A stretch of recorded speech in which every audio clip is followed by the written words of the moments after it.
It's people in search of their roots. Scotland is the mother country, and we're very proud of that, and we want to celebrate it. Sure, you can have a games in Central Park in New York and draw more people. You can have a games in Atlanta, Georgia and draw more people. You can have a games in California and draw more people, but it won't be grandfathered. When you go to a Highland game, remember the very great diversity that this small nation of Scotland has brought to and shared with the world.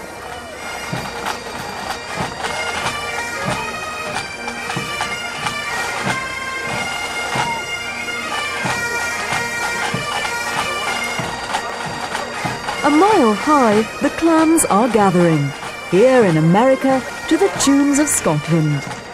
Grandfather Mountain is indeed the granddaddy of all Scottish gatherings, and the folk here are truly knee-high to heaven. From small beginnings, this annual get-together has grown into what's perhaps the world's most famous Highland Games.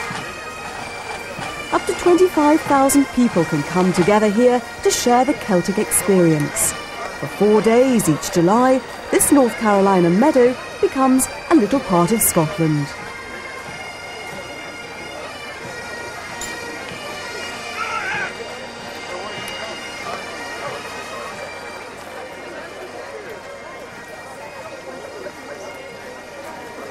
It's America's Braemar. The games, the piping, the dancing. We celebrate all things Scottish. Our vision, as I see it for the games, is to never try to be the biggest, only be the best, and take care of the people and give them what they want, and make sure that when they leave here, they've had a good experience, and they're happy, and they want to come back. And I think that's what's happening. It's like a pilgrimage to the mountain.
Very large family, and so I have a real strong sense of family, and this is what's renewed every time I come to a Highland Games. The people are wonderful. I love the pipes. The first time I come to Grandfather Mountain and heard the pipes, a cold chill run up my spine, and it's like my face flushed, and it's like I found home. This was home, you know.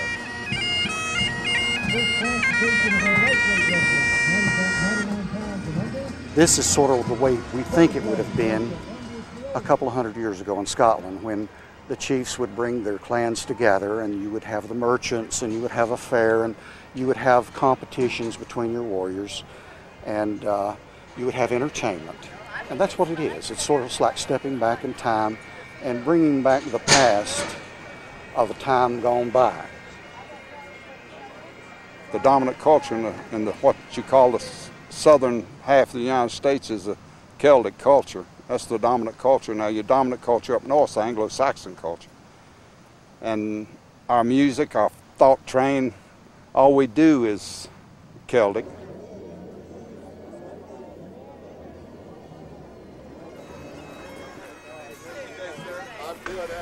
These Americans are deeply rooted in Scottish culture, none more so than this lady, Agnes McCrae Morton, seen here with the game's longest-serving president, Nestor MacDonald. Agnes spent much of her childhood playing on the slopes of Grandfather Mountain. She had a dream to bring a part of Scotland here to North Carolina. This is the man who helped her do just that, Donald MacDonald, journalist and writer. For many years now, Donald's been living in Scotland. It was in 1956 that he and Agnes set about achieving their aim. In the first year, I suppose we had something like between 500 and 1,000 people.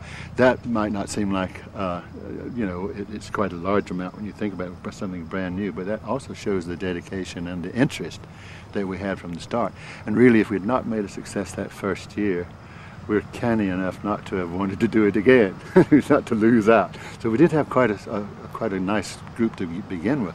I think Donald had been to Highland Games, and my mother hadn't, and I think he was probably the moving force on that. But between the two of them, they had the idea, and they pushed it. And once my mother made up her mind about something, well, that was it. I mean, when she told me we were going to have Highland Games on what was then my property, and that I was going to be the chairman of the publicity committee, wasn't any way I could say no, you know.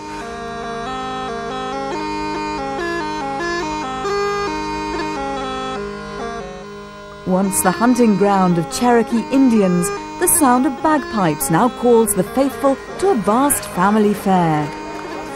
Here everyone can become a Scot as a tartan army descends upon the slopes of the Old Man of the Blue Ridge.